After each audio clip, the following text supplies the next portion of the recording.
Again, Mark Puente, investigative reporter for the Baltimore Sun. Mark, good morning. Good morning. You know, it's so difficult to think, how do you start? How do you create a concerted effort to turn the page here? There are still calls for, cleanup efforts to begin at 10, and faith leaders say they're pledging for groups to work together to bring peace. But how do you start that? Well, that's a big question. Talking to some longtime community members last night, they said the city's never recovered from the 1968 riots that caused similar devastation. So I think it's going to be a long process, and it's not going to happen overnight. The problems that boiled up last night and ended in devastation didn't happen last month. It's been simmering in these communities for years and years, and you see what happened when it reached a boiling point. Yeah, we're seeing just images from last night, and there you see some, it's community leaders, I could probably venture to guess, and other folks that are even residents of the area that are coming out to say, no, do not do this. Look at this image right here of folks outside a store. It looks like it says a cell phone center. They're just saying, no, do not come in here. Keep going. So there are people in the community that want to keep their community safe and unharmed, but as you say, there seems to be just a lot of anger. And Mark, are the folks that are torching this, do they live in these areas? Well, it appears a lot of them do live in a neighborhood. We're waiting on answers from the police on, do they think much of this was by outside agitators? So it's to be determined, but we'll stay on that.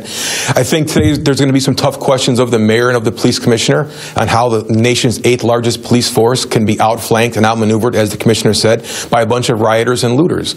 Last night on the street, we spoke to a former Congressman Mfumi, a well-respected member of the community, who said it appeared the activists were better organized than the police. That's stinging criticism from a longtime community member.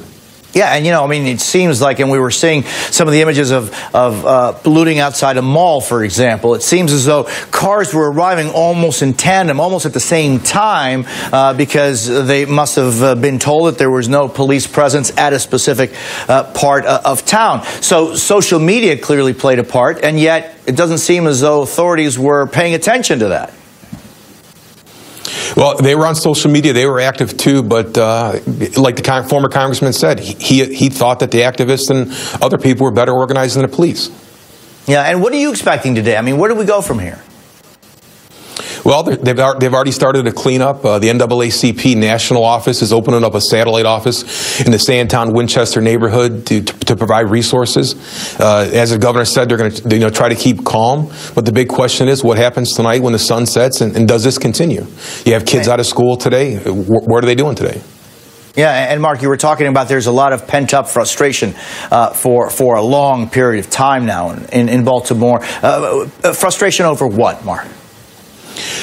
Long decades of frustration over police brutality, excessive force complaints, where community members and residents said their voices aren't being considered when they make allegations of abuse. Our investigation showed the city's paid out millions, almost $6 million in the last 3 years, on questionable arrests. People were brutalized in arrest, and the city paid them millions to settle lawsuits.